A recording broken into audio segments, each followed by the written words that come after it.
Bismillahirrahmanirrahim. Assalamualaikum warahmatullahi wabarakatuh.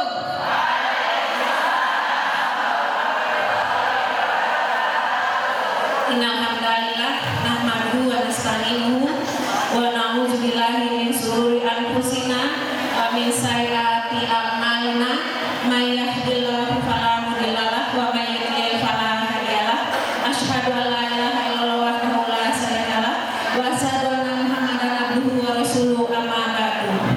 Yang saya hormati Bapak Kepala Sekolah Bapak Muhammad Abdul Huda, Kepala SMP Akidah, Bapak Mahfud Al-Nasri MPD, Kepala SD Akidah, Ibu Fitriawu Kami SAG, Kepala TK Akidah, beserta para dewan guru dan karyawan SIT Akidah. Yang saya hormati Ibu-Ibu Ketua POMG SMP Akidah Bunda Aldo, Ketua POMG SDT Akidah Bunda Ciko, dan Ketua POMG TK Akidah Bunda Boy ya. Dan seluruh jajaran pengurus POMG dan Korlas yang hari ini bertindak sebagai panitia sehingga acara ini bisa terlaksana. Semoga nanti ke depan semua berjalan lancar. Dan yang saya sangat banggakan adalah para bunda-bunda wali murid perwakilan peserta seminar pada hari ini. Alhamdulillah, puji syukur kita panjatkan kehadirat Ilahi Robbi. Pembelajaran di sekolah akidah berjalan lancar. KBM dan anak-anak semua guru-guru sehat walafiat walaupun situasi panas ya, panas kemarau yang sangat panjang, kemudian terjadi perang di Palestina yang sangat membuat hati kita terenyuh ya. Rasanya saya sendiri kalau lihat berita-berita Palestina kayak hatinya tuh sedih ya. Kemudian apalagi acara-acara seperti ini di akidah, kita memang bekerja sama dengan Laju Peduli, lembaga yang membantu Palestina dari Indonesia. Kemudian sudah sering kita lakukan acara-acara kemudian disisipkan tentang Palestina. Ini sambil menunggu Ustadz ya, saya agak sedikit panjang sampaikan sedikit. Judul seminar parenting kali ini adalah menghadirkan roh Al-Quran dalam keluarga, sehebat orang tua dan setangguh anak-anak Palestina. Ini yang milih temanya POMG ya. Saya nggak ikut-ikut, tapi saya cukup appreciate karena memang anak-anak Palestina itu tangguh Bu. Jadi orang tuanya mengedukasi bagaimana mereka harus cinta Al-Quran, bagaimana harus menghafal Al-Quran, karena mereka itu dijajah sama Zionis yang kejam. Kemudian mereka nggak bisa berbuat banyak. Salah satu yang menolong kita adalah Al-Quran dan Allah. Itu doktrin orang tuanya. Jadi masyarakat Palestina iman dan takwanya itu betul-betul kuat banget, orang tua sampai anak-anaknya, sehingga mereka cinta banget sama Al-Quran. Doktrinnya bahwa dia sudah ditakdirkan dijajah oleh Zionis, di dalam Al-Quran ada Bu ya. Padahal Palestina adalah negara yang dimuliakan Allah. Kemudian mereka dijajah oleh Zionis yang kejam, luar biasa. Saya sudah merasakan Bunda, waktu itu saya sempat ke Palestina dan sholat di Al-Aqsa. Saya keliling-keliling Palestina itu tahun 2009. Waktu itu saya umroh plus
gitu ya.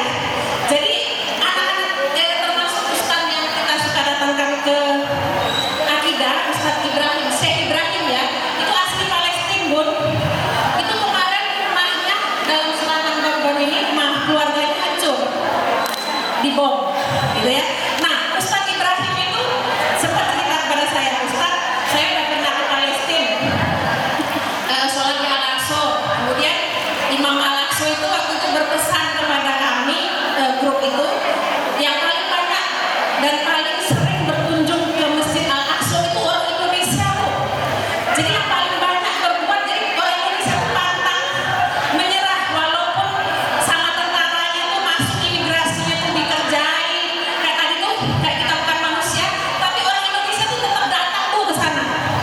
Saya waktu itu termasuk masih beresiko ya, masih agak berat gitu penjagaannya ketat, tapi saya nggak tahu kenapa itu umroh saya pertama kali, umroh Mas Al-Aqsa. Saya juga kepikiran kenapa kok saya waktu itu berani tahun 2009 itu bulan sama bapak berdua ikut rombongan itu merasakan saya rasanya tuh nggak bisa diceritakan, hatinya itu nggak karu-karuan gitu ya.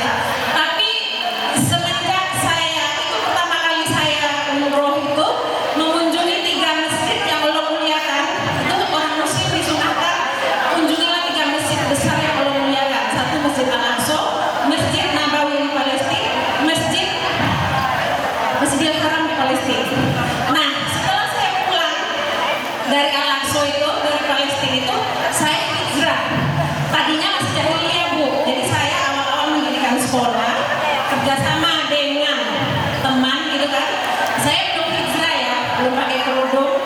Nah, setelah pulang dari Al-Aqsa, Palestina, Mekah, Madinah, banyak pelajaran hidup, pelajaran rohani batin yang saya alami. Baru saya berdoa di Ka'bah. Rasanya, rasa yang saya rasakan itu luar biasa. Waktu saya keliling-keliling di Palestina, itu hatinya tuh terenyuh. Kemudian lihat kehidupan masyarakat Palestina, lihat kehidupan Yahudi. Yahudi itu mewah-mewah Bu, rumahnya mewah-mewah. Kalau yang Palestina, aduh nelangsa banget. Terus perilaku tadi tentara-tentara Yahudi itu luar biasa kejamnya. Jadi saya hidup gini amat ya, yang dijajah. Perasaan saya, penjajah yang paling kejam seluruh dunia adalah Yahudi, Zionis Israel itu paling kejam seluruh dunia. Ayo, anak-anak dibunuh, nggak ada rasa-rasa kasihannya tuh. Tapi yang kita harus kuat sebagai muslim untuk meyakinkan tadi bahwa Al-Quran itu Allah itu segalanya, adalah janji Allah tuh ada bahwa Yahudi itu, Israel itu suatu saat akan dikalahkan, akan dihancurkan oleh Allah. Kapan waktunya itu rahasia Allah, ya kan? Memang janji Allah dalam Al-Quran itu 3 untuk Yahudi. Pertama memang dia dibikin sombong, angkuh, kejam. Yang kedua dia dibikin berkuasa Bunda. Dia gampang gitu loh bekerja sama dengan negara adidaya, Amerika dan lain-lain. Dia menjadi negara yang berkuasa. Sekarang dia masih berkuasa, kuat kan? Tunggu saatnya dia akan kalah. Tapi waktunya itu kapan? Rahasia Allah. Masih panjang penderitaannya. Itu udah dijajah yang Palestina itu udah dijajah hampir 100 tahun ya Bunda. Berarti nggak tahu kita ya, itu namanya rahasia Allah. Makanya kita sebagai muslim meyakini bahwa kekuatan Al-Quran segala sesuatunya berdasarkan kepada Allah. Kita berserah diri. Bunda-bunda ajarkan anak-anaknya Al-Quran, bahwa kita, hidup kita semua diatur oleh Allah.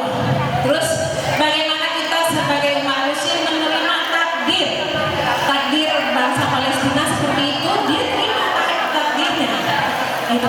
Terima takdirnya, dan dia sebenarnya hati-hatinya nggak sedih-sedih amat tuh. Bangga itu, kalau saya nanti ditembak saya masuk surga, gitu. Mereka gitu, jadi hati-hatinya baca Quran anak-anak. Itu yang mereka lakukan. Jadi yang kekuatan Al-Quran itu mereka dapat ya, karena sudah dijanjikan di dalam Al-Quran bahwa mereka akan dimuliakan nanti di surganya Allah. Terus di dalam Al-Quran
Kristen dan Yahudi.